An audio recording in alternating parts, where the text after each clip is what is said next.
ආයුබෝවන් සියලු සමීක්ෂණ වාර්තා නැවත නැවතත් තහවුරු කර ලංකාවේ අංක 1 ප්‍රවෘත්ති ප්‍රකාශය. පැත්ත ගියත් ඇත්ත කියන හිරු මධ්‍යහන 11:55 සමගින් ඔබ හමුවන මම ධනුෂ්ක සෙනවිරත්න. මම රුවනි කාකුමාරදාස. ප්‍රථම අවධානය දවසේ ප්‍රධාන පුවත් සිරස්තල වෙත.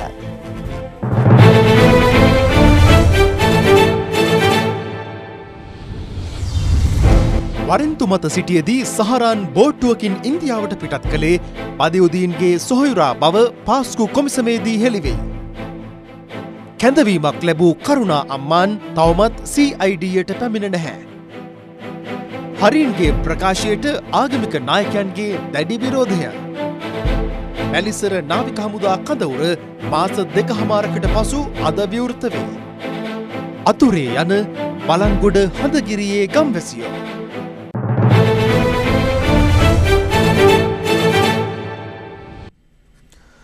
පාස්කු ප්‍රහාරයේ ප්‍රධාන බෝම්බකරුවෙකු වූ සහරාන් හෂීම් වරෙන්තුවක් මත අත්අඩංගුවට ගැනීමට සොයමින් සිටින අවස්ථාවේ හිටපු අමාත්‍ය රිෂාඩ් බදයුදීන්ගේ සහෝදරයා වන රිෆ්කාන් බදයුදීන් විසින් සහරාන්ව බෝට්ටුවකින් ඉන්දියාවට යවා ඇති බව පාස්කු ප්‍රහාරය පිළිබඳ විමර්ශනය කෙරෙන ජනාධිපති කොමිසම හමුවේ අනාවරණ වුණා. එමෙන්ම සහරාන්ගේ අන්තවාදී සංවිධානයේ සමග රිෂාඩ් බදයුදීන් හිටපු අමාත්‍යවරයාද සමීපව කටයුතු කළ බව එහිදී වැඩිදුරටත් හෙළි වුණා.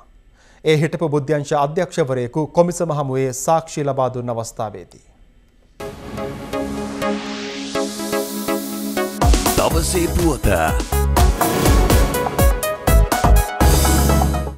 කොමිසම හමුවේ ඊයේ සවස සිට මධ්‍යම රාත්‍රී ඉක්මවා යනතුරු සාක්ෂි ලබා දුන්නේ හිටපු බුද්ධ්‍යංශ අධ්‍යක්ෂකවරයෙකු විසින්. මෙහිදී ඔහු බුද්ධි තොරතුරක් හඳුනා ගැනීම සම්බන්ධයෙන් දීර්ඝ පැහැදිලි කිරීමක් කොමිසම හමුවේ ඉදිරිපත් කළා.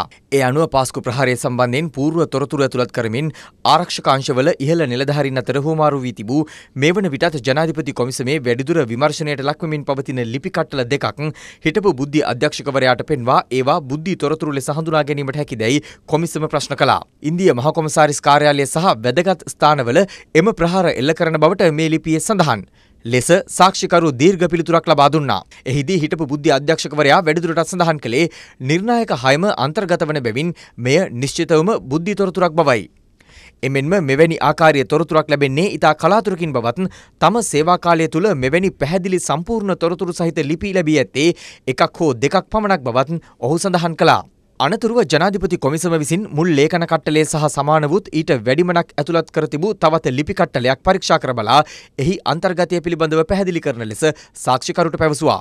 එම ලිපියේද බුද්ධි නිර්ණායක හයට පැහැදිලි තොරතුරු ඇතුළත් බවත් පෙර ලිපියට අමතරව ප්‍රහාරය සිදු කර හැකි නම් ලැයිස්තුවට ආමි මොහොමඩ් යන්නද එක් වී ඇති බවත් ඔහු පෙන්වා දුන්නා. කෙසේ වෙතත් එහි වැඩිදුරටත් සඳහන් කර ඇති කතෝලික පල්ලිවලට සහ ඉන්දිය මහ කොමසාරිස් කාර්යාලයේ ඉලක්ක කරගන්නා බව නිශ්චිතව මෙතෙක් අනාවරණය වී නොමැත යනුවෙනුත් සියලු අන්‍යාගමිකයන් ඝාතනය කිරීම උතුම් ක්‍රියාවක් බවත් අන්‍යාගමිකයන් විනාශ කරමින් ඉස්ලාමය ප්‍රවර්ධනය කරමින් සමාජ මාධ්‍ය ඔස්සේ සහරහන් 2016 සිට සිය අනුගාමිකයන් අභිප්‍රේරණය කර ඇත ලෙස දෙයාකාරයක කරුණු ඇතුළත් කිරීම නිසා මෙම තොරතුරු ඇතුළත් ලිපිය දකින අයෙක් මෙය සැක සහිතව නිරීක්ෂණය කරන බවත් සාක්ෂිකරු සඳහන් කළා. ජනාධිපති කොමිසම එහිදී පැවසුවේ එසේනම් මෙම තොරතුරු යම් දියාරු කිරීමකට ලක් කර ඇත්තේද යන්නයි. එය නිවැරදි බව පැවසූ සාක්ෂිකරු සඳහන් කළේ ලිපියේ මුල මෙය නිශ්චිත බුද්ධි තොරතුරක් ලෙස දැක්වුවත් අග දක්වා ඇති ඉහතකී කරුණ තුළින් යම් දියාරු කිරීමක් සිදු කර ඇති බවයි. එමෙන්ම ජාතික බුද්ධි ප්‍රධානී තනතුරට බුද්ධිමය තොරතුරු පිළිබඳ දැනුමක් ඇති පුද්ගලයෙකු පත්විය යුතුවත් එවන විට එම දුරේ දැරූ විශ්‍රාමික නියෝජ්‍ය පොලිස්පති සිසිර මෙන්ඩිස්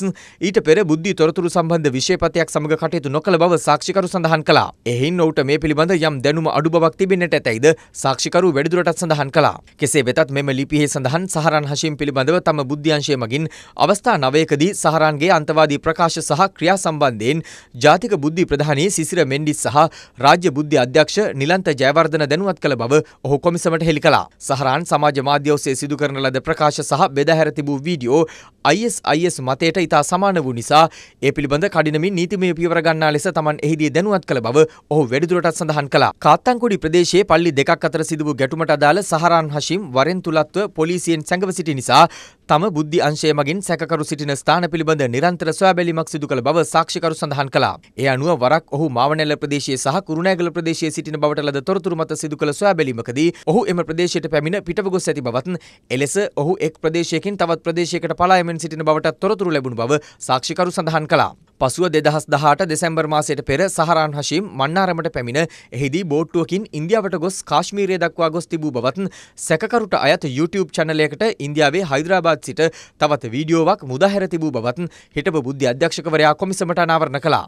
එහිදී කොමිසම විමසුවේ ඔහු එලෙස ගොස් තිබුණේ කාගේ සහයකින්ද යන්නයි. එවක ප්‍රබල අමාත්‍යවරයෙකු වූ රිෂාඩ් බදියුදීන්ගේ සහෝදරයා වන රිෆ්කාන් බදියුදීන් සහරාන් හෂීම්ට බෝට්ටුවෙන් ඉන්දියාවට යාමට සහාය වී ඇති බව ඔහු එහිදී සඳහන් කළා. ඒ වන විට රිෂාඩ් බදියුදීන් හිටපු අමාත්‍යවරයාගේ සොහොයුරු රිෆ්කාන් බදියුදීන් නීති විරෝධී ද්‍රව්‍ය ප්‍රවාහනය කරන බවට නිල නොවන තොරතුරු පැවති බවද සාක්ෂිකරු වැඩිදුරටත් සඳහන් කළා. ඒ වන විටත් ජාතික ආරක්ෂාවට තර්ජනයක් වනසේ ප්‍රකාශ කරමින් සිටි සහරාන් බැන්නෙකුට රජයේ ප්‍රබල අමාත්‍යවරයෙකුගේ සහෝදරයා සිදු කළ මෙම සහාය පළ කිරීම පිළිබඳව ආරක්ෂක කවුන්සිලය දැනුවත් කළේ දැයි කොමිසම සාක්ෂිකරුගෙන් විමසුවා. තමන් මේ පිළිබඳ එවක හිටපු හමුදාපති මහේෂ් සේනානායක මහතා දැනුවත් කර අඟහරුවාදා දිනක පැවති බුද්ධි රැස්වීමේදීද කතා කළ බව පැවසූ සාක්ෂිකරු වැඩිදුරටත් සඳහන් කළේ 2019 මාර්තු 22 වෙනිදා මේ පිළිබඳ එවක ආරක්ෂක ලේකම් හේමසිරි ප්‍රනාන්දු මහතා හරහා ජාතික බුද්ධි ප්‍රධානියාගේ අවධානයටද යොමු කර ආරක්ෂක කවුන්සිලයට දැන්වූ බවයි. මෙම තොරතුරු දැනුම් දීමෙන් පසු පාස්කු ප්‍රහාරයට පෙර ආරක්ෂක කවුන්සිලය රැස්ුනේ දැයි කොමිසම විමසුවා. ඉන්පසු ආරක්ෂක කවුන්සිලයේ රැස්වීමක් නොපැවතුණු බවත් ආරක්ෂක ලේකම් හේමසිරි ප්‍රනාන්දු මහතාගේ ප්‍රධානත්වයෙන් මාර්තු 20 අප්‍රේල් 2 සහ අප්‍රේල් 9 පැවති බුද්ධි සමාලෝචන රැස්වීම්වලදී තමන් මෙම තොරතුරු ඉදිරිපත් කළද ඒ පිළිබඳ කතා බහක් ඇති නොවූ බවත් ඔහු කොමිසම හමුවේ සඳහන් කළා. මීට අමතරව සහරාන් හෂීම් සම්බන්ධ වූ ශ්‍රී ලංකා තව්හීද් ජමාත් සංවිධානයට එවක කර්මාන්ත හා වාණිජ කටයුතු අමාත්‍ය ලෙස සිටි රිචාඩ් බදියුදීන් සහයෝගය ලබා දුන් බවද සාක්ෂිකරු කොමිසමට පැවසුවා. ඒ සම්බන්ධයෙන්ද 2017 වසරේදී තමන් ජාතික බුද්ධි ප්‍රධානියාව දැනුවත් කළ බව ඔහු වැඩිදුරටත් සඳහන් කළා. කොමිසම එහිදී විමසුවේ මෙම සියලු තොරතුරු එවක ආරක්ෂක අමාත්‍යවරයා දැනුවත්ව සිටියේද යන්නයි. සාමාන්‍යයෙන් ආරක්ෂක රාජ්‍ය අමාත්‍යවරයා බුද්ධි සමාලෝචන රැස්වීම් වලට සහභාගී වන නිසා ඔහු හරහා ආරක්ෂක අමාත්‍ය ධූරය දරන ජනාධිපතිවරයා මෙම කරුණු දැනුවත් වන බව හිටපු බුද්ධි අධ්‍යක්ෂකවරයා ජනාධිපති කොමිසම හමුවේ වැඩිදුරටත් සඳහන් කළා. දවසේ පුවත දේශපාලන රැස්වීමකදී කරන ලද ප්‍රකාශයක් සම්බන්ධයෙන් ප්‍රකාශයක් ලබා ගැනීම සඳහා අපරාධ පරීක්ෂණ දෙපාර්තමේන්තුව හමුවට කැඳ වූ හිටපු LTTE සමාජිකයෙකු වන විනයාග මූර්ති මුරලිදරන් හෙවත් කරුණා අම්මාන් මෙතෙක් එහි පැමිණ නැහැ. ඔහුට අපරාධ පරීක්ෂණ දෙපාර්තමේන්තුව හමුවේ පෙනී සිටින ලෙස ඊයේ දැනුම් දී තිබුණා. LTT සංවිධානයේ හිටපු සන්නද්ධ නායකයෙකු වූ විනයගමූර්ති මුරලිදරන් හෙවත් කරුණා අම්මාන් විසින් යුද සමයේදී හමුදා සෙබළුන් ඝාතනය කළ බවට සිදු කළ ප්‍රකාශයක් පිළිබඳ මේ වන විට සමාජයේ දැඩි කතාබහක් මතුව තිබෙනවා. පසුගිය ජූනි 17 වෙනිදා අම්පාර ප්‍රදේශයේ පැවති දේශපාලන රැස්වීමකදී කරුණා අම්මාන් සඳහන් කර ඇත්තේ තමන් LTT සංවිධානයේ ක්‍රියාකාරීව සිටියදී හමුදා සමාජිකයන් 2000-3000 අතර ප්‍රමාණයක් එක රැයකදී ඝාතනය කර ඇති බවයි. கருணா அம்மான் கொரோனா விட கொடியவனா உண்டு அது உண்மை அவன் சொன்னேன். கொரோனா வந்து 9 பேரும் செத்துருக்கி நாங்கள் ஒரு இரவுலையா இரவில் 2000-3000 ஆமியை கொண்டாங்க விளங்காது சத்தியா சொல்லியா பரவாயில்ல அதே மாதிரி கிளியில் வச்சு 2000 அவனுக்கு தெரியாவில்லை. මෙම ප්‍රකාශය සම්බන්ධයෙන් වහම පරීක්ෂණයක් ආරම්භ කරන ලෙස වැඩබලන පොලිස්පතිවරයා අපරාධ පරීක්ෂණ දෙපාර්තමේන්තුවට ඊයේ නියෝග කළා. ඒ අනුව ප්‍රකාශයක් ලබා ගැනීම සඳහා අපරාධ පරීක්ෂණ දෙපාර්තමේන්තුව හමුවේ පෙනී සිටින ලෙස විනයග මූර්ති මුරලිදරන් හෙවත් කරුණා අම්මාන්ට දැනුම් දුන් බව පොලිස් මාධ්‍ය ප්‍රකාශක ජ්‍යෙෂ්ඨ පොලිස් අධිකාරී ජාලිය සේනාරත්න මහතා පැවසුවා. කෙසේ වෙතත් ඔහු තවමත් අපරාධ පරීක්ෂණ දෙපාර්තමේන්තුව වෙත පැමිණ නැහැ. මේ වන විටත් මාධ්‍යවේදීන් බොහෝ පිරිසක් විනයග මූර්ති මුරලිදරන් හෙවත් කරුණා අම්මාන්ගේ පැමිණීම අපේක්ෂාවෙන් අපරාධ පරීක්ෂණ දෙපාර්තමේන්තුව අසල රැඳී සිටිනවා. මේ අතර කරුණා අම්මාන් සිදු කළ ප්‍රකාශය සම්බන්ධයෙන් පාර්ශව කිහිපයක් අදහස් පළ කළා. මිනිමැරුම් වලට සම්බන්ධ වෙලා නම් ඒකට සම්පූර්ණ නීත්‍යානුකූලව කටයුතු කළ යුතුයි. ඒක කරනවා. එයාගේ කටින්ම කියනවා එයා මිනිමරුවෙක් කියලා. හමුදාවේ අය 2-3000ක් මැරුවයි කියලා කියනවා. අද ඒ කෙනා ඉන්නේ කාගේ ඔඩොක්කුවේද? මේවට ආණ්ඩුව ගන්න පියවර මොකද්ද? මේ වෙනකොට ආණ්ඩුව දැන් ඉන්නේ ඇත්තම හෙළුවෙන්. අරන්තලාවේ භික්ෂු ඝාතනය ගැන අපි දන්නවා. නමුත් කවුරුත් ඒක ගැන කතා කරේ නැහැ. ඒ වෙලාව කතා කරුවට එහෙම නංගන් කිව්වේ නැහැ. මම හිතන්නේ රජය මේකට විරුද්ධව ක්‍රියාවක් ගන්න ඕනේ. නැත්නම් මේක බරපතල ප්‍රශ්නයක්. කවුරු හරි තමන් පිළිගන්නවා නම් ආයි සාක්කිය ඕනේ නැණි කලා කියන එක. කොයි පක්ෂෙන් ඉල්ලුවත්, කොයි පක්ෂ නියෝජනය කළත්, කොයි ආගම නියෝජනය කළත්, කොයි ජාතිය නියෝජනය කළත් වැරදි කළා නම් දඬුවම් දෙන්න ඕනේ. කොළඹ අගරාධගුරු අතිඋතුම් මැල්කම කල්දින රංජිත් හිමිපාණන් සම්බන්ධයෙන් හරින් ප්‍රනාන්දු හිටපු මන්ත්‍රීවරයා සිදු කළ ප්‍රකාශය පිළිබඳව අදත් ආගමික නායකයන් සිය දැඩි අප්‍රසාදය පළ කළා. පසුගිය ජනාධිපතිවරණයේදී සජිත් ප්‍රේමදාස මහතාට කතෝලික ඡන්ද අහිමි කළේ අගරදුගුරු හිමිපාණන් බවට හරින් ප්‍රනාන්දු හිටපු මන්ත්‍රීවරයා සිදු කළ චෝදනාවට ප්‍රතිචාර දක්වමින් මෙලෙස ආගමික නායකයන් අදහස් පළ කළා. ජාතික සමගි ජනබලවේගයේ ජාතික ලැයිස්තු සමාජිකයෙක් වන හරින් ප්‍රනාන්දු හිටපු පාර්ලිමේන්තු මන්ත්‍රීවරයා පොළොන්නරුව මැදිරිගිරිය ප්‍රදේශයේ පැවති ජනහමුවකදී මෙලෙස අදහස් පළ කළා. කතෝලික ඡන්ද 80%ක් සාමාන්‍යයෙන් දාන්නේ එක්සත් ජාතික පක්ෂ අපේක්ෂකයට. එතනට දුන්න ෂොට් එක. ඒකට ගියා මොකද අපේ අද රදගුරු නේ අද රදගුරු හිමිපාණන් ගාවට ගියා. එයා දුන්නා මරු දේශපාලනය. හැබැයි ඔය අද රදගුරු තනිකර දේශපාලනය කිරීම ගැන මට හිරිකිතයක් තියෙනවා. ප්‍රශ්නේ වුණාම එයා කිව්වනේ ඇමති පුතා බේරුණා අපේ මිනිස්සු මරුණා කියලා මොන ආත්භූත කතාවක්ද ඒක. ඒ කරේ තනිකර දේශපාලනය. ඒක තමයි 105 ගේමේ ඇතුලේ හිටපු මිනිස්සු මේ. හිටපු අමාත්‍ය හරින් ප්‍රනාන්දු දේශපාලන වේදිකාවක කරපු මේ ප්‍රකාශය තුල මා දකින්නේ එක්තරා විදිහක අපහාසයක් ඒ වගේම අගෞරවයක් කාඩිනල් හිමිපාණන්ට සිද්ධ වුණා කියලා. මේකේ තේරෙන්නේ මේ ප්‍රකාශය කරපු කෙනාගේ චරිත ලක්ෂණ පිළිබඳව. ආගමික නායකයන්ට අගෞරව කිරීම දේශපාලන නායකයන් නැවැත්විය යුතු කාලයක් මම හිතන්නේ පැමිණ තිබෙනවා. අපේ අගරදගුරු තුමන් කිසිම දේශපාලනයක් කරන්නේ නැහැ. ඒ වරද පෙන්වා දීමයි එතුමා බොහෝ විට කළේ. කාදිරල්තුමා දේශපාලනය කිරීමක් දේශපාලනයට සම්බන්ධ වීමක් කියලා හරීම් ප්‍රනාන්දු කියන മന്ത്രിවරයා කරන චෝදනාව ඒට අපේ අප්‍රසාදය පළ කරනවා. ඒක කිසිම විදියකින් සාධාරණ නැති ප්‍රකාශයක් දේශපාලනඥයෙක් කළ යුතු. ඒ දේශපාලන පක්ෂයේ ප්‍රධානීන් නායකයන් මේ පිළිබඳව අවධානය යොමු කරන්නට ඕන. තමන්ගේ පක්ෂයේ පුජ්‍යලයන් මේ ආගමික නායකයන්ට විරුද්ධව කරන ප්‍රකාශ ඒවාට එරෙහිව ක්‍රියා කරන්නට ඕන. ආගමික සහජීවනයේ ඊටාම ඉහළින් අගය කරන වටිනාම පුජ්‍යලෙක් කාදිනල්තුමා කියලා කියන්නේ. එතුමා පහුගිය බෝම්බ පිපිරීම් කාලේ ඊටාම බුද්ධිමත්ව ක්‍රියා කිරීම නිසා මේ රටේ සිදුවෙන්න ගියේ මහා විපතක් වැළකී ගියා කියලයි මම විශ්වාස කරන්නේ. එතුමාගේ ක්‍රියාකලාපයේ අපහාසයට ලක් කිරීම පිළිකුලෙන් ප්‍රතික්ෂේප කරනවා. බෞද්ධ ජනතාවත් එතුමාට කරපු ඒ අපහාසය අහලා ඔය කියන නොදැමුණු හිටපු മന്ത്രിවරයාව ප්‍රතික්ෂේප කරනවායි කියන එකයි මගේ විශ්වාසය. එතුමාට පියාණන් වහන්සේ කිව්වනම් ත්‍රස්තවාදීන්ගේ පහරයක් පල්ලියට ඇති වෙනවයි කියලා. හුට තිබුණා කාඩිනල්තුමා දැනුවත් කරන්න. එහෙම වුණා නම් මේ 300 ගානක් කොහෙද මරණ වෙච්ච අය නැති වෙන්න තිබුණා. කාඩිනල්තුමාට නම් අපහාස වෙන්නේ නැහැ.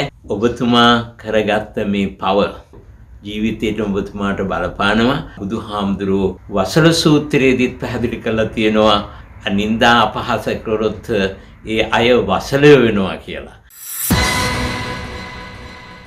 හරින් ප්‍රනාන්දු හිටපු මන්ත්‍රීවරයා කොළඹ අගරදුගුරු අතිඋතුම් මැල්කම් කාදිනල් රංජිත් හිමිපාණන් සම්බන්ධයෙන් සිදු කළ ප්‍රකාශය පිළිබඳව දේශපාලඥයින් මෙලෙස අදහස් පළ කළා. තමන්ගේ ජීවිතය බේරගෙන තවත් ජීවිත 300ක් මරණයට පත් වෙලා 500කට ආසන්න ප්‍රමාණයක් තුවාල වෙලා ඒක බලන් හිටපු කෙනෙක් තමයි හරින් ප්‍රනාන්දු හිටපු ඇමතුමා. එතන පාස්කුවිරිදා ප්‍රහාරයේ වගකීම බාරගත යුතු පුද්ගලයන් කාදිනල්තුමා ඉලක්ක කරගෙන මේ ආකාරයට අපහාස කිරීම ඒ වගේම අවමන් කිරීම යුක්තිසහගත කාරණයක් නෙවෙයි. අගරදගුරුතුමා නෙමේ සජිත් ප්‍රේමදාස පැරැද්දුවේ හරින් ප්‍රනාන්දුලා වගේ කට්ටිය. ඊගේ වතාවෙත් එයාගේ තාත්තා බෝම්බ ගාලා මිනිස්සු මරනවා කියලා දැනගෙන පුතාට විතරක් කියලා රහස් රැකගෙන හිටියා. ඉතින් ඒක ගැන තමයි අගරදගුරුතුමා කිව්වේ. මේ සැරේත් හරෙන් අනා ගන්නවා කියන එක තමයි මට කියන්න තියෙන්නේ. ගිය වතාවෙත් එයා ඒකම කරගත්තා. කිසිදු අවස්ථාවක එතුමා දේශපාලන ભેදයක් හෝ ආගමික ભેදයක් හෝ පක්ෂ ભેදයක් මේ රටේ ඇතිවන ආකාරයට කතා කරන කෙනෙක් නෙමෙයි කියන එක රටම පිළිගන්න මෙහෙත් මොහොතක හරින් ෆර්නැන්ඩෝ මේ කරපු ප්‍රකාශය තාම පිළිකුල් සාගතව අපි ප්‍රතික්ෂේප කරනවා. බෞද්ධ ජනතාව ප්‍රමුඛ සියලුම ආගමික ජනතාව අතිගරු කාදිනල් පියතුමාට තියෙන්නේ මහා පුදුම ආදරයක් ගෞරවයක්. ඒ ගෞරවය තියෙන අවස්ථාවේදී හරින් ප්‍රනාන්දු මේ විදියට විවේචනය කිරීම සියලු දෙනාම තරයේ හෙලා දකිනවා. ඒ ප්‍රකාශය පිළිබඳව හරින් ප්‍රනාන්දුට තියෙන්නේ දැඩි විරෝධයක්. ප්‍රධාන පෙළ පූජකවරයෙක් සාමාන්‍ය පූජකවරයෙකුට හෝ මෙවැනි අභූත චෝදනා නගන ගැන අපි කනගාටු වෙනවා. මොකද දැන් මේ වෙනකොට ඒ ගැන පරීක්ෂණයක් පවත්වනවා. තමන්ගේ සගයන් සමහරක් විට ඒක අහුවෙනවද දන්නේ නැහැ. නැගෙනහිර පැත්තේ එහෙම සගයෝ මේකට වග කියන්න වෙයි කියලා බයට දැම්මම ඉඳන් කියන නෑනේ අහවලා තමයි මේකට සම්බන්ධ කියලා. මොකද තමාගේ වාර්ගික සගයා බේරගන්න එහෙම කියනවත් දන්නේ නැහැ. පාස්කු ඉරිදා බෝම්බ ප්‍රහාරය සම්බන්ධයෙන් හිටපු පාර්ලිමේන්තු මන්ත්‍රී හරින් ප්‍රනාන්දු අත්අඩංගුවට ගත යුතු බවත් අදාළ ප්‍රහාරයේ චෝදිතයාට හිමි දඬුවම හරින් ප්‍රනාන්දුට හිමි විය යුතු බවත් හිටපු පාර්ලිමේන්තු මන්ත්‍රී විජේදාස රාජපක්ෂ මහතා පවසනවා. හිරු ටීවී ඔස්සේ විකාශය වන සලකුණ දේශපාලන වැඩසටහනට එක්වමින් ඔහු සඳහන් කළේ ඒ සඳහා නීතිමය පදනමක් ඇති බවයි. ආදිනල් හිමිපාණන් වහන්සේ මේ කාලේ පහළ වුණා කියන්නේ අපේ රටට ආශිර්වාදයක්. අපි උන්වහන්සේට ඊ타මාත්ම භක්තිමත්ව ගරු කරනවා. අපේ රටේ භික්ෂුන් වහන්සේලාගේ පවා විශාල ගරුත්වයක් තියෙනවා ආදිනල් හිමිපාණන් වහන්සේට. ඒකට හරිම් ප්‍රනාන්දු වගේ කෙනෙක් ඒ වගේ උත්තරීතර ආගමික නායක හිමිපාණන් වහන්සේ කෙනෙකුට මේ තරම් පරිභව කරනවා නම් මේ වගේ මූණක් දකින්නකොට හරිම් ප්‍රනාන්දුගේ මූණ දකින්නකොට ඇත්තටම අපිට වමන යන තරමට අපිරියයි. මේ වගේ මිනිස්සුන්ට ඡන්දෙ දෙන්න මෝඩයෝ මේ රටේ ඉන්නවද කියලා අහන්න ඕනේ. හරිනම් තමුදිත පාස්කු ඉරිදා බෝම්බ ප්‍රහාරේ මිනිමරුන් චෝදනාවට හරිම් ප්‍රනාන්දු අත්අඩංගුවට ගන්න ඕනේ. මොකද නීතිය පදනම? මම කියන්නේ නීතිය පදනම. අම්මලාගේ තාත්තලාගේ දූලාගේ පුතාලාගේ බෑනගේ මිනුපුරන්ගේ මස් කැදලි එක ගෝණියද එකතු කරලා ගෙනිච්චේ. ඒක කාගේ මස්ද කියලා දන්නෙත් නැහැ. ඒ තරම් ක්‍රූර ඝාතනයක් මේක. බෝම්බේ පුපුරලා පැය ගාන ඉගී. මාධ්‍යයට කියනවා මම බේරුණා. මට දෙයියෝ බැලලා. මම කොච්චි කඩේ පල්ලිය මම යන පල්ලිය. හැබැයි මං අද ගියේ නැහැ. ඇයි ගියේ නැත්තේ? මට තාත්තා කිව්වා ඔය පල්ලියට හෙට යන්න එපා. ඔගේ බෝම්බ පුපුරනවා. ඒක නිසා මම බේරුණා. අපේ රටේ අනිත් කතෝලික භක්තිමතු ඔක්කොම පුපුරලා මලාට මට කමක් නැහැ කියන පණිවිඩය දුන්නානේ රට. ඒතර ඔහු මේක දැනගෙන හිටියනේ. ඔහු ඇමති කෙනෙක්. කැබිනට් මණ්ඩලයේ ඇමති කෙනෙක්. මොකද ගත පියවර? මොකුත් දැත්තේ නැහැ. එහෙනම් මොකද්ද නීතිය? ඒ බෝම්බේ පුපුරපු අපරාධي කරපු මිනිහට චූදිතයට අපරාධකාරයට දෙන දඩුවම මොහුට දෙන්න ඕන. ඒක තමයි නීතිය. COVID-19 හේතුවෙන් වසා දැමුණු වැලිසර නාවික හමුදා කඳවුර මාස 2කමාරකට පසුව අද විවෘත කෙරුණා. මේ අතර ගෝලීය වසංගතයේ හේතුවෙන් මෙරටට පැමිණීමට නොහැකිව ඇමරිකාවේ රැඳී සිටි 217 දෙනෙකු අද අලුයම විශේෂ ගුවන් යානයකින් මෙරටට පැමිණියා.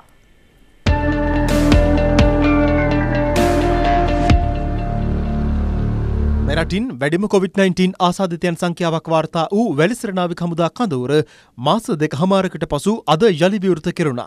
මේ වන විට වැලිසර නාවික හමුදා කඳවුර COVID-19 වෛරසෙන් තොර කලාපයක් බවට ප්‍රකාශයට පත් කරමින් ඊට අදාළ ලිපිය සෞඛ්‍ය සේවා අධ්‍යක්ෂ ජනරාල් විශේෂඥ වෛද්‍ය අනිල් ජාසිංහ මහතා විසින් නාවික හමුදාපතිවරයා වෙත බහර දී තිබෙනවා. ඒ අනුව මෙහෙයුම් සහ ව්‍යුහාත්මක වෙනස්කම් රැසක් සමග කඳවුරේ මෙහෙයුම් කටයුතු අධීර කිහිපයක් යටතේ සිදු කිරීමට නියමිතයි. අප්‍රේල් 24 වන දින සිට මෙහෙයුම් වලින් ඉවත් කොට හුදකලා කර තිබූ වැලිසර නාවික හමුදා කඳවුර නැවතත් විවෘත කර සාමාන්‍ය තත්ත්වයට මේ මෙහෙයුම් කටයුතු පවත්වාගෙන යාමට නාවික හමුදාපතිතුමා විසින් අනුමැතිය ලබා දීලා තිබෙනවා. මේ සඳහා අවශ්‍ය නිර්දේශයන් සහ උපදෙස් සෞඛ්‍ය අමාත්‍යාංශයේ වසංගත රෝග නිවාරණ ඒකකයේ මගින් නාවික හමුදාවට දන්වලා තිබුණා. මෙහිදී මූලික පියවර වශයෙන් අද දින මෙම කඳවුරේ අත්‍යවශ්‍ය රාජකාරීන් සහ සේවා ආරම්භ කිරීමට නාවික හමුදාපතිතුමා විසින් අදාළ නිලධාරීන්ට උපදෙස් ලබා දෙනු ලැබුවා. අපි බලාපොරොත්තු වෙනවා ඉදිරි සති කිහිපය තුළ මෙම කඳවුරේ අනිකුත් දෙපාර්තමේන්තු සහ අංශයන්හි රාජකාරීනුත් ආරම්භ කරලා මෙම කඳවුර සම්පූර්ණයෙන්ම මෙහෙයුම් තත්ත්වයට ගෙනීමට පුළුවන්කම ලැබෙවි කියලා. පසුගිය අප්‍රේල් 24 වනදා වැලිසර නාවික හමුදා කඳවුර තාවකාලිකව වසා තිබුණේ එම කඳවුරේ නාවික හමුදා සමාජිකයෙකුට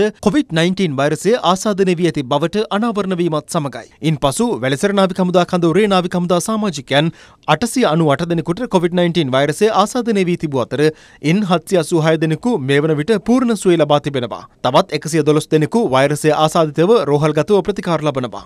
මේ වන විට මෙරටින් වාර්තා වී ඇති COVID-19 ආසාදිතයන් සංඛ්‍යාව 1951ක් වන අතර වෛරසය ආසාදිතව සිට පූර්ණ සුවය ලබා රෝහල් වලින් පිටව ගිය සංඛ්‍යාව 1526ක් දක්වා ඉහළ ගියේ. ඊයේ තවත් පුද්ගලයන් 28 දෙනෙකු සුවය ලබා රෝහල් වලින් පිටව යාමත් සමගයි.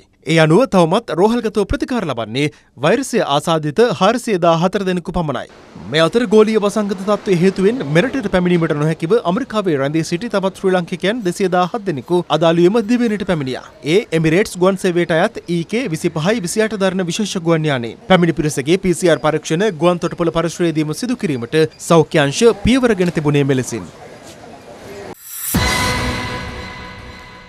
වර්තමාන සමාජය තුළින් කොවිඩ් ආසාදිතයන් හමු නොවීම නිසා රට තුළ කොවිඩ් වෛරසය පාලනය වී ඇති බව යුද හමුදාපති ලෙතනන්ට් ජෙනරාල් ශවේන්ද්‍ර සිල්වා මහතා පවසනවා. ඔහු මේ අදහස් පළ කළේ ඊයේ පස්වරුවේ බත්තරමුල්ල පැලවත්ත ප්‍රදේශයේ පැවති වැඩසටහනකට එක්වමින්. පැලවත්ත අකුරේගොඩ යුද හමුදා මූලස්ථානයට යාපදව තුරු මිතුරු නවරටක් ව්‍යාපෘතියේ 4 වන අදියරට තේදී කිරීම නිමා කළ ළමා උද්‍යානය විවෘත කිරීම ඊයේ පස්වරුවේ යුද හමුදාපති ලෙතනන්ට් ජෙනරාල් ශවේන්ද්‍ර සිල්වා මහතා සහ නාගරික සංවර්ධන අධිකාරියේ සභාපතිවරයාගේ ප්‍රධානත්වයෙන් සිදු කෙරුණා. එම පරිශ්‍රයේ පිහිටි ශාරීරික යෝග්‍යතා මන්තිරුව යාබද විස්ථානගත කළ T55 යුද ටැංකි දෙක නිරාවරණය කිරීම සහ හමුදා මන්සන්දියේ අලුතින් ඉදිකරන ලද විදුලි පහන් කණු ආලෝක කිරීමද එහිදී සිදු කෙරුණා. ශ්‍රී ලංකාවේ සමාජය තුලින් අවසන් කොවිඩ් ආසාදිතයා සොයාගනු ලැබේ අප්‍රේල් මාසයේ 30 වෙනිදා. ඒ කියන්නේ සාමාන්‍ය දින 50ක් වැනි කෙටි කාලයක් තුල ශ්‍රී ලංකාවේ කොවිඩ්-19 සමාජය තුලින් තුරන් කිරීමට හැකියාවක් ලැබුණා. ශ්‍රී ලංකා නාවික හමුදාවේ පොකුරක් තිබ්බා. ඒ පොකුරත් එපහව ගිය ආකාරයක් පෙනී යනවා. ඕනනම් ඉදිරියට එක්කෙනෙක් දෙන්නෙක් හමු වෙන්න පුළුවන්. ඒකත් නැති වෙලා යයි. මේ தත්ත්වය රැක බලා ගැනීම රටේ ජනතාවගේ යුතුයකමක් වෙනවා. නමුත් ඉතින් පිටරට වලින් ඉදිරි කාලෙදි ගේන හින්දා පිටින් ඊට හමු වෙන්න පුළුවන් කොවිඩ් ආසාදිත නමුත් අපි අර සමාජයක් තුලින් අප්‍රේල් මාසේ 30 වෙනිදාන් පස්සේ හමු වෙලා නැති හින්දා අපේ රටේ අපේ කොවිඩ් මේ වන විට පාලනය කරලා තියෙනවා කියන එක අපිට කියන්න හැකියාවක් තිබෙනවා. COVID-19 වෛරසය ලෝපුරා තවමත් වේගවත්ව ව්‍යාප්ත වන බව ලෝක සෞඛ්‍ය සංවිධානය පවසනවා.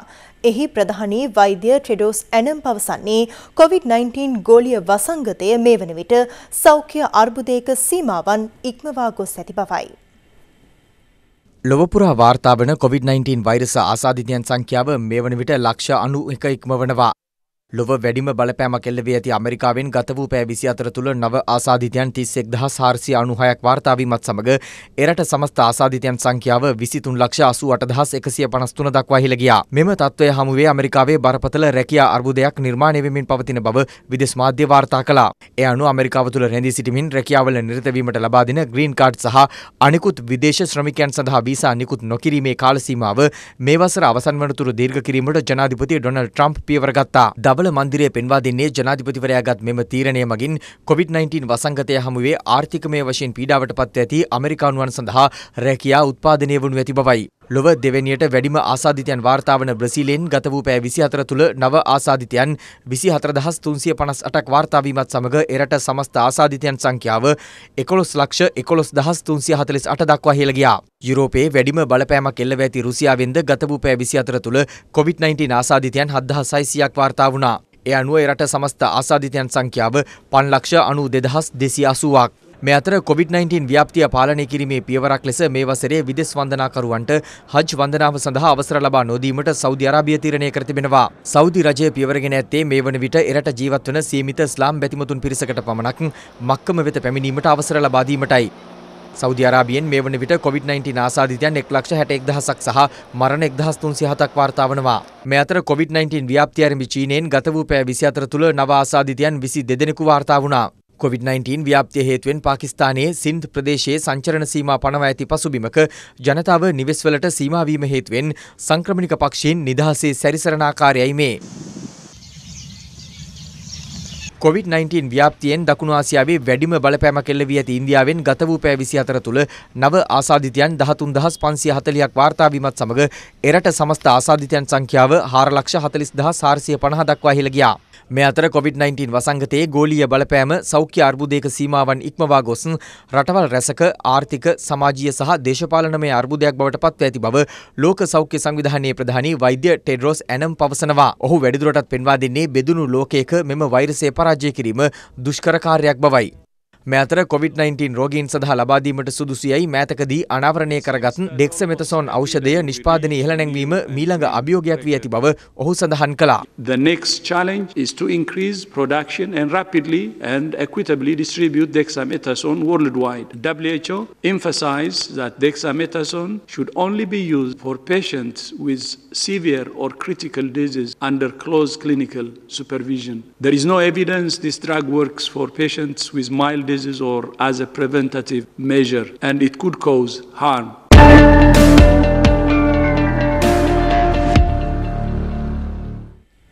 දීර්ඝකාලයක සිට සිදු කළ අත්‍යවශ්‍ය නොවන ආනයන දේශීය ආර්ථිකයේ ගොඩනැංවීමේ අරමුණ ඇතිව සීමා කර ඇති බැවින් ශ්‍රේෂ්ඨ රැසක නිෂ්පාදන ආරම්භීමේ අවස්ථාව උදා වී ඇති බව ජනාධිපති ගෝඨාභය රාජපක්ෂ මහතා පවසනවා.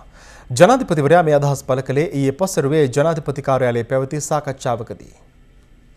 කර්මාන්ත හා ව්‍යවසාය සංවර්ධනය සඳහා වූ අන්තර් අමාත්‍යාංශ කාර්යසාධක බලකාය ශ්‍රේෂ්ඨ රැසක කර්මාන්තකරුවන් සහ ජනාධිපති ගෝඨාභය රාජපක්ෂ මහතා අතර මෙම හමුව සිදු වුණේ ජනාධිපති කාර්යාලයේදී.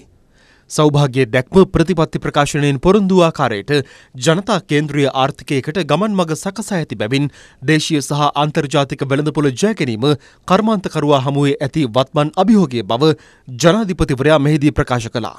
ජනාධිපති ගෝඨාභය රාජපක්ෂ මහතා සඳහන් කළේ ජනතාවගේ පාරිභෝගික අවශ්‍යතා සපුරාලීම, නව කර්මාන්ත බිහි කිරීම සහ රටට නව තාක්ෂණය හඳුන්වා දීම වැනි බොහෝතේ ව්‍යාපාරිකයන් විසින් සිදු කළ යුතු බවයි. රට තුළ නිෂ්පාදනය කරන සෑම භාණ්ඩයකම හා සපයන සෑම සේවාවකම ගුණාත්මක භාවය ඉහළ මට්ටමකින් පවත්වා ගැනීමට සහ ජාත්‍යන්තර ප්‍රමිතීන්ට අනුගත වීමට උත්සාහ කළ යුතු බවද ජනාධිපතිවරයා මෙහිදී අවධාරණය කර තිබෙනවා. තනි අංක පොලි අනුපාතයකට බැංකු ණය සම්පාදනය ආරම්භ ඇති බව පෙන්වා දුන් ජනාධිපතිවරයා ඉදිරි මාස කිහිපය තුළ මෙරට නිෂ්පාදනය කරන කොස්ස ඉදලේ සිට බෙහෙත් පෙත්ත දක්වා දේශීය නිෂ්පාදන වර්ධනය කරමින් ප්‍රතිඵල පෙන්වීම කර්මාන්තකරුවාගෙන් තමන් අපේක්ෂා කරන බව ප්‍රකාශ කළා. ජනාධිපතිවරයා සඳහන් කළේ ගොවියාට වගා කිරීමට උපදෙස් දී කෘෂි භෝග ආනයනයේ රජයේ ප්‍රතිපත්තිය නොවන බවත් කර්මාන්තකරුවා සේම ගොවියාටද ඉල්ලුම හඳුනාගෙන කටයුතු කිරීමට අවස්ථාව උදා වී ඇති බවයි. මෝටර් රථ නිෂ්පාදනය කළස් කිරීම, ලෝහ, සම්, රබර්, විදුලි හා විද්‍යුත් උපකරණ, දැව, ඇඟලුම්, ඖෂධ ඇතුළු ක්ෂේත්‍ර රැසක නියෝජිතයන් මෙම සාකච්ඡාවට එක්ව සිටියා. ජනාධිපතිවරයාගේ වැඩපිළිවෙල ක්‍රියාත්මක කිරීම සඳහා ගම රට මෙන්ම ලෝකයේ පිළිබඳ දැනුමක් ඇති අපේක්ෂකින් පිරිසක් තරඟබිමට ඉදිරිපත් කර ඇති බව අග්‍රාමාත්‍ය මහින්ද රාජපක්ෂ මහතා පවසනවා. අග්‍රාමාත්‍යවරයා මෙම අදහස් පළ කළේ කුරුණෑගල මහව ප්‍රදේශයේ පැවති ජන හමුවකට එක්වෙමින්. කුරුණෑගල මහව ඩී.බී. ඒකනායක මහතාගේ නිවසේ මෙම ජන හමුව සංවිධානය කර තිබුණා. රණමිනුගා කෙනෙක් කිව්වා ඇමරිකන් පුරවැසිභාවයක් තියෙනවා කියලා. දින්නක් වැඩක් නැහැ. ජනාධිපතික මේ වාඩි වෙන්න හම්බෙන්නේ නැහැ කිව්වා. ඔය හැම මඩක්ම ගැහුවා. ගෝඨාභය රාජපක්ෂ මහතා ඉදිරිපත් කරපුවාම මංගල චම්පිකල රටවටේ ගිහිල්ලා කිව්වා රාජපක්ෂ පරද්දන්න පුළුවන් එක්කෙනා ඉන්නේ ඒ සජිත් ප්‍රේමදාස මහත්තයා. හැබැයි එයා ගියේ උතුරේ ඡන්ද ටික එක සාක්කුවකයි නැගෙනහිර ඡන්ද ටික ප්‍රේමදාස මහත්තයා වන් සාක්කුවේ දාගෙන ගියේ. ගිහිල්ලා කිව්වා එතකොට තමයි කසේරුව තියෙන්නේ, ජවය තියෙන්නේ, නිදි මරලා පුරුදු යාට විතරයි. පැය 24ක් වැඩ කරන්න පුළුවන් යාට විතරයි. ජනපති වූ විගස බොත්තමක් ලැබමු ගම මිඩ්වයිෆ් ගෙදරට එනවා කියන මොන තරම් අපහාස කරුවා. උතුරේ නැගෙනහිර නැතුව ජනාධිපතිගෙන් පත් කරගන්න බෑ. එහෙම තිබුණා විශ්වාසය. හැබැයි ලංකා ඉතිහාසයේ වැඩිම ඡන්ද සංඛ්‍යාව දීලා ඉවරලා අපිට අපේ ජනාධිපති කෙනෙක් පත් කරන්න පුළුවන් කියලා ගෝඨාභය රාජපක්ෂ මහත්තයා දිනපු ජනතාව තමයි මේ ඉන්නේ. ඒ ජයග්‍රහණයත් එක්ක අද මේ මැතිවරණය තරඟ කරන්නේ 3-2 බලය ලබා ගැනීම සඳහා ජනාධිපතිවරයාගේ අපේ ඔක්කොගෙම එකම දේශපාලන පක්ෂය තුල ඉඳගෙන සියලු දෙනාම එක පෙරමුණකින් තමයි අද තරඟවන්නේ. එක්සත් ජාතික පක්ෂයේ මේ බෙදීමත් එක්ක කලකිරුණු පිරිස් අද එක්කව වෙමින් පවතිනවා. අපි සියලු දෙනා එකතු කරගත යුතුයි. 3-2ක් ලබා ගැනීමට තරම් අසීරු කාරණයක් නොවන බව අපිට දැන් පැහැදිලි වෙනවා. රටේ ප්‍රශ්න වලට විසඳුම් සොයන්න ජනාධිපතිවරයා කරන වැඩපිළිවෙල ශක්තිමත්ව ඉදිරියට ගෙන යන්න අවශ්‍ය කණ්ඩායමක් තමුන්නාන්සේලා පත් කරගනී කියන විශ්වාසය අපිට තියෙනවා. අපේක්ෂකයා තෝරගන්නකොට අපි අපේක්ෂකයෝ තෝරගත්තේ උගත්කම විතරක් නෙවෙයි. ප්‍රදේශය පිළිබඳ අවබෝධය. තමන්ගේ ගම ගැන, තමන්ගේ පළාත ගැන, තමන්ගේ දිස්ත්‍රික්කය පිළිබඳව විතරක් නෙවෙයි රට පිළිබඳවත්, ලෝකයා පිළිබඳවත් දැනුම අපි ඔවුන්ගේ සොයලා බැලුවා. මොකද එවැනි දැනුමක් තුල තමයි පාර්ලිමේන්තුව තුල ඔහුට දායක වෙන්න පුළුවන් වෙන්නේ කියන විශ්වාසය ජනාධිපතිවරයාට තියෙනවා. ඉතින් එවැනි පිරිසක් අපි අංග බිමට දාලා තියෙනවා. අගෝස්තු 5 වෙනිදා ජයග්‍රහණයෙන් පසු කාන්තාවන්ට අවශ්‍ය සෞඛ්‍ය පහසුකම් නොමිලේ ලබා දීමට ප්‍රතිපාදන වෙන් කරන බව සමගි ජනබලවේගයේ නායක සජිත් ප්‍රේමදාස මහතා පවසනවා. ඔහු මේ බව ප්‍රකාශ කළේ මොරටුව ප්‍රදේශයේ පැවති ජන හමුවකට එක්වෙමින්. කාන්තාවන් කිහිප දෙනෙක් ඈනුම් අරින නිසා මම වැඩි දීර්ඝව කතා කරන්නට යන්නේ නැහැ. හැබැයි මම එක දෙයක් කියන්න කැමතියි. අපි රජයේ පිහිටෙව්වම කාන්තා හිංසනයට විරුද්ධව දැඩි නීති රීති ගේනවා. කාටවත් තමුන්නාන්සලාට අතවර හිරිහැර කරන්නට අපි ඊට තබන්නේ නැහැ. 5 වෙනිදා ජයග්‍රහණය කරනකොට අපේ රටේ කාන්තාවන්ට සෞඛ්‍ය පහසුකම් ලබා ගැනීම නොමිලේ ක්‍රියාත්මක කරන්නට රජයෙන් ප්‍රතිපාදන ලබා දෙනවා කියලා මම මේ අවස්ථාවේ කියන්න කැමතියි. මම දන්නවා හෙට වෙනකොට මට තවත් නමක් හදයි. කිසිම ප්‍රශ්නයක් නැහැ. කතාව අවසන් කරන්නට පෙර ප්‍රශ්න කීපයක් මතු කරා. රොක්සිවත්ත.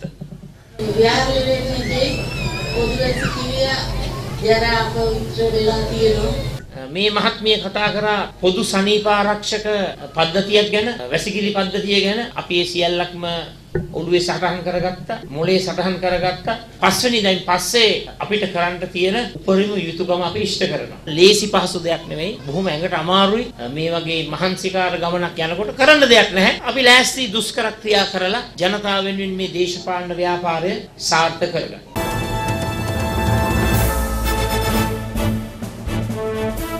දැන් රතු මිනිත්තුව විශේෂාංගය. රතු මිනිත්තුව ඇස් ඇරෙන්නට. තම දරුවන්ගේ ජීවිතද අනතුරේ හෙළමින් දෛනික කටයුතු සම්පාදනය කර ගැනීමට අතුරේ ගමන් කරන මේ ගම්වැසියන් ජීවත් වන්නේ බලංගොඩ වැලිගෙපොළ හඳගිරේ ගම්මානේ. බොහෝ අඩුලුහුඩුකම් මැද ජීවත් වුවත් ඔවුන්ගේ ජීවිත සතුටින් පිරී තිබෙන්නේ ගම්මානයේ සම්පත් වලින් සිත් පොරවා ගන්නා ජීවිතය ඉගෙනගෙන තිබෙන නිසාවෙන්. එහෙත් මෙතෙක් කිසිදු රජයකින් හෝ බලධාරියෙකුගෙන් විසඳුම් නොලැබුණු මර උගුලක් ඔවුන්ගේ ජීවිත වෙලාගෙන තිබෙන්නේ වසර 35කට අධික කාලයක සිටයි. ඒ ජීවිතයත් මරණයත් අතර සටන කියදෙමින් එහා මෙහා යාමට ඇති මේ දඬුපාලම හේතුවෙන්. කොහෙද යන්නේ? මේ ළමයි කියලා යන්නේ. මේකෙන් බය නැද්ද? බයයි ඉතින් මොනව කරන්නද ඉතින්? මම දැන් මෙහෙට ඇවිල්ලා අවුරුදු 30ක් විතර වෙනවා. ලොකු එක්කෙනා දැන් ඉස්කෝලේ ගිහිල්ලා ඉවරයි.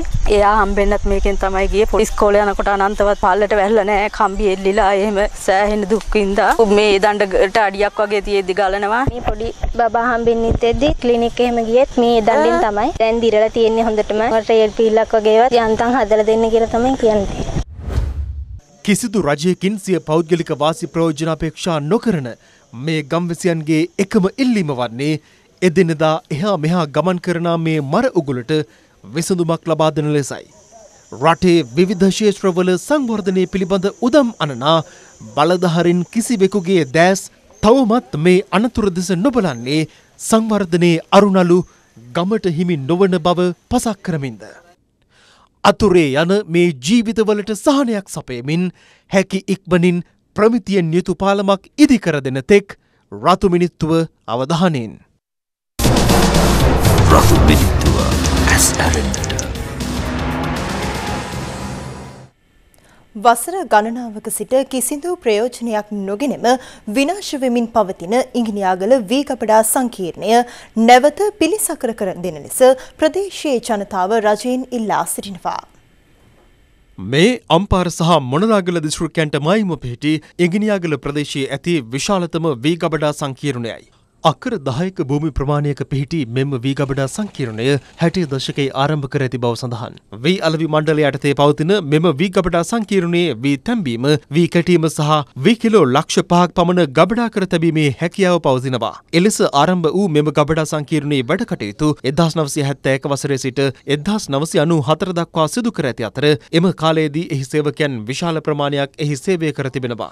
නමුත් මේ වන විට මෙම ගබඩා සංකීර්ණය වසර ගණනාවක සිට පවතින්නේ අක්‍රීය මට්ටමේ. මෙම වීගබඩා සංකීර්ණයේ ඇති යන්ත්‍ර සූත්‍ර වසර ගණනාවක සිට කිසිදු ප්‍රයෝජනයකට නොගෙනම විනාශ වෙමින් පවතිනවා.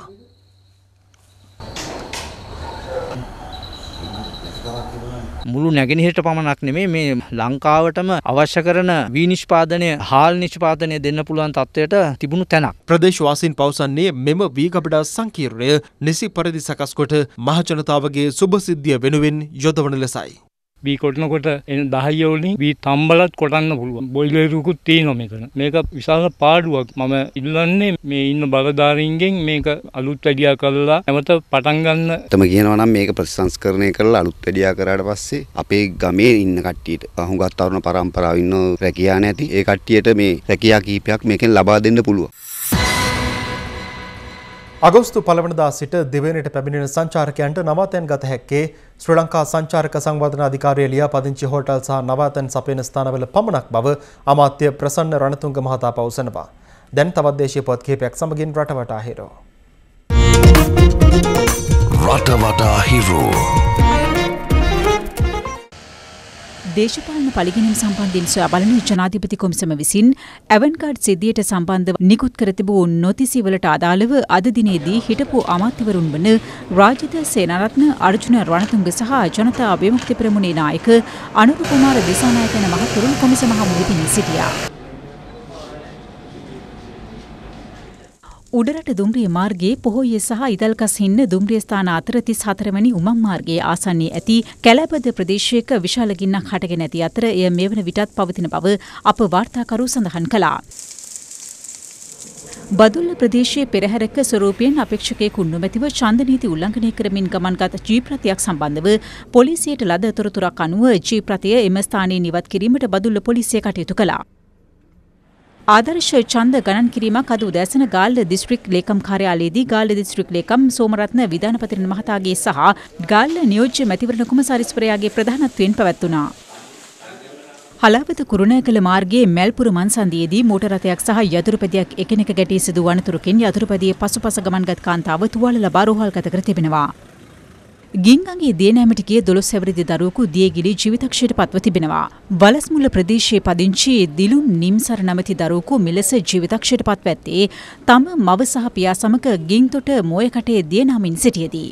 පුත්තලම කුරුණෑගල ප්‍රධාන මාර්ගයේ කොත්තුකච්චිය ප්‍රදේශයේදී යතුරුපැදි දෙකක් සහ මෝටර රථයක් ගැටීමෙන් සිදු වූ අනතුරකින් පනාගොඩ යුද හමුදා කඳවුරට අනුයුක්තව සේවය කළ හමුදා නිලධාරියෙකු ජීවිතක්ෂයට පත්ව තිබෙනවා. ඔහු එක් යතුරුපැදියක පසුපැදිකරු ලෙස ගමන් කර ඇති අතර අනතුරින් පාරේ ගමන් කළ පුද්ගලයෙකු තුවාල ලැබුවා. ගාල්ල පොද්දල අඳුරත්විල මාතෘ සායනයේ වෙනත් ස්ථානයකට රැගෙන යාමට කටයුතු කරන බවට චෝදනා කරමින් මව්වරුන් උද්ඝෝෂණයක නිරත වූ අතර ඔවුන් බලධාරීන්ගෙන් ඉල්ලා සිටියේ දැනට පවතින ස්ථානීයම සායන කටයුතු පවත්වාගෙන යාමට අවශ්‍ය පියවර ගන්නා ලෙසයි. හල්දුම්මුල්ල නිකපුත බටහිර සමෘද්ධි සංවර්ධන නිලධාරිවරයා විසින් රුපියල් 5000ක දීමනාව ප්‍රදේශවාසීන්ට ලබා නොදී වංචා කර ඇති බවට ගම්වාසීන් චෝදනා කරනවා.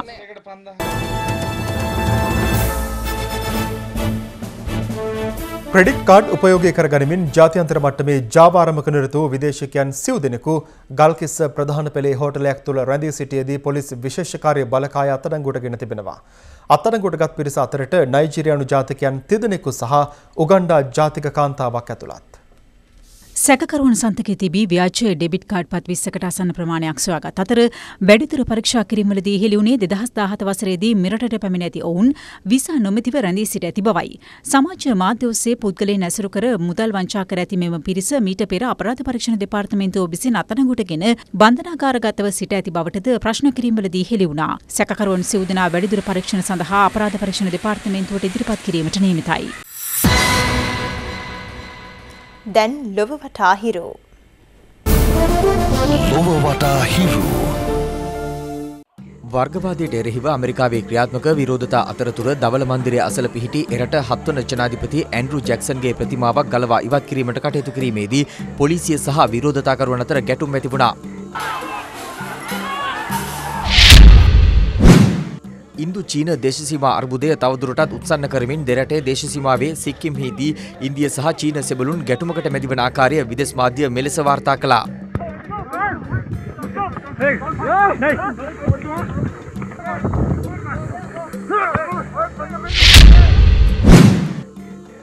උතුරු කොරියානු නිදහස වෙනුවෙන් පෙනී සිටින බව කියන සංවිධානයක් උතුරු කොරියානු නායක කිම් ජොන් උන් සහ පියොන්ග්‍යාන්ග් පාලනය විවේචනය කරමින් පත්‍රිකා 50000ක් බැලුන් 20ක ගැටගසා කොරියානු දේශසීමාවේ සිට මුදා හැර තිබෙනවා. මේ අතර උතුරු කොරියාවද දකුණට එරෙහි නිවේදන ප්‍රචාරය කෙරෙන ශබ්ද විකාශන යන්ත්‍ර දේශසීමාව ආශ්‍රිතව වැඩි කර ඇති බව විදේශ මාධ්‍ය වාර්තා කළා. B2 වර්ගයේ අවසන් චන්ද්‍රිකාව සාර්ථකව කක්ෂගත කිරීමට චීනය සමත් වුණා. ඉහළ තාක්ෂණයෙන් පිරිපුන් මෙමගින් පෘථිවියේ ඡායාරූප ගැනීම සහ තාරකා මණ්ඩල නිරීක්ෂණය කිරීම අරමුණු බව විදේශ මාධ්‍ය වාර්තා කළා. බොලීවියාවේ සැන්ටා ක්‍රූස් ප්‍රදේශයට බලපෑති අධික වෙස සහිත කාලගුණය හේතුවෙන් ජලගැලීම් තත්ත්වයක් හටගෙන තිබෙනවා. අවතැන් වූ ජනතාව ආරක්ෂිත ස්ථාන වෙත ගමන් කරන ආකාරය විදේශ මාධ්‍ය මෙලෙස වාර්තා කළා. ලොව වටා හිරු. දවසේ විනිමය අනුපාතය පිළිබඳවයි දැන් අවධානය.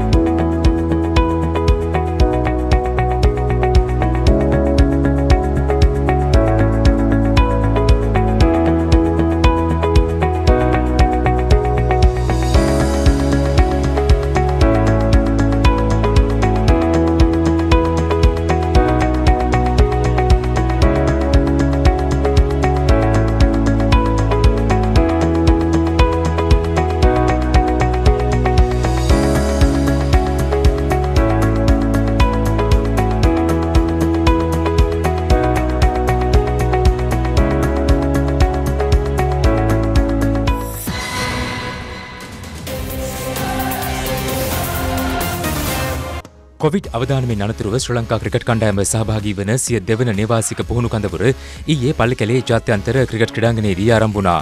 ක්‍රීඩකින් 24 දෙනෙකු දින 10ක කාලයක් මෙම පුහුණු සැසිය සඳහා එක්වීමට නියමිත අතර ඊට පෙර ක්‍රීඩකින් වෙනුවෙන් සෞඛ්‍ය ආරක්ෂිත ක්‍රමෝපායන් සම්බන්ධයෙන් දැනුවත් කිරීමක්ද සිදු කෙරුණේ මෙලෙසින්. මේ මාස පළමු වනදා සිට දින 12ක කාලයක් කොළඹ CCC ක්‍රීඩාපිටියේදී පැවති පළමු පුහුණු සැසියට එක් වූ ක්‍රීඩකින් 14 දෙනාට අමතරව තවත් ක්‍රීඩකින් 10 දෙනෙකු මෙම පුහුණු කඳවුර සඳහා එක්වෙනවා. ඊට හිටපු නායකින් දෙදෙනෙකු වන ඇන්ජලෝ මැතිව්ස් සහ දිනේෂ් චන්දිමාල්ද ඇතුළත්. මාස කිහිපයකට පසු දෙවනි සංචිතය පුහුණුවීම අද ආරම්භ කරනවා. ඉතින් හොඳ කැම්ප් එකක් කරන්න බලාපොරොත්තු වෙනවා. Our job is to try and stay fit, stay focused and ready to go whenever the opportunity arises. Trainers ලා අපිට programs එවලා තිබුණා අපේ fitness level එක කොහොමද මේන්ටේන් කරන්න කියන එක. ඒ වගේම අපේ ඩයට් ප්ලෑන් එක. ඉතින් ඒ වගේ දේවල් ඉතාමත් හොඳට වැඩ කටයුතු කරලා කණ්ඩායමක් විදියට අපිට එකට පුහුණුවීම ආරම්භ කරන්න ලැබීම එක ගැන ගොඩක් සන්තෝෂයි. දින 10ක කාලයක් පුරා තිබෙන නේවාසික පුහුණු කඳවුර ලබන මාස දෙවනදා අවසන් වීමට නියමිතයි. පාකිස්තාන ක්‍රිකට් ක්‍රීඩකින් තිදෙනෙකුට කොවිඩ් ආසාදනය වී ඇති බව තහවුරු වී තිබෙනවා. මෙලෙස කොවිඩ් ආසාදනය වී ඇත්තේ ඔවුන්ගේ ප්‍රබල ක්‍රීඩකින් වන ෂඩාබ් ඛාන්, හැරිස් රවුෆ් සහ හයිඩර් අලීට. එංගලන්ත ක්‍රිකට් සංචාරයට එක්වීමේ අරමුණින් මේ දිනවලදී පාකිස්තාන කණ්ඩායම සිය පුහුණුවීම් ආරම්භ කර ඇති අතර එහිදී සිදු කළ PCR පරීක්ෂණවලදී මෙම ක්‍රීඩකින්ට කොවිඩ් ආසාදනය වී ඇති බව පාකිස්තාන ක්‍රිකට් පාලක මණ්ඩලය නිවේදනය කරනවා. මෙම ක්‍රීඩකින් තිදෙනා සමග රාවල්පින්ඩියේදී පුහුණුවීම් සිදු කළ උස්මාන් ෂෙන්වාරිට සහ ඉමාඩ් වසීම්ට සිදු කළ කොවිඩ් පරීක්ෂණවලදී ඔවුන් දෙදෙනාට වෛරසය ආසාදනය වී නොමැති බවට තහවුරු වී තිබෙන අතර ෂොයිබ් මලික්, ක්ලිෆ් ඩීකන් සහ පන්දු යැවීමේ පුහුණුකරු වන වකාර් යුනුස්ගේ සිදු කළ PCR පරීක්ෂණයන්ගේ වාර්තාවන් අද නිකුත් කිරීමට නියමිතයි. මීට පෙර පාකිස්තාන හිටපු නායක ෂහීඩ් අෆ්රිඩීටත් කොවිඩ් ආසාදනය වී ඇති බව තහවුරු වුණා. මේ අනුව ලබන මාස පාකිස්තාන කණ්ඩායමේ එංගලන්ත තරඟ සංචාරයද අවිනිශ්චිත වී තිබෙනවා. පාකිස්තාන කණ්ඩායම එංගලන්තයේදී ටෙස්ට් තරඟ 3කට සහ පන්දුවාර 20 ක්‍රිකට් තරඟ 3කට සහභාගී වීමට නියමිතයි. හිරු 11:55 මධ්‍යහන ප්‍රධාන ප්‍රවෘත්ති ප්‍රකාශයෙන් නිමවට පත්වනවා. පැත්ත නොගත් ඇත දැනගැනීමේ අයිතිය තවදුරටත් තහවුරු කරගන්න තිරේ දිස්සන පරිදි ඔබගේ ජංගම දුරකථන ජාලයට අනුව හිරු SMS ප්‍රවෘත්ති සේවාව සක්‍රිය කරගන්න. යළිත් හමු යමු සවස 6:55ට. සුබ දවසක්.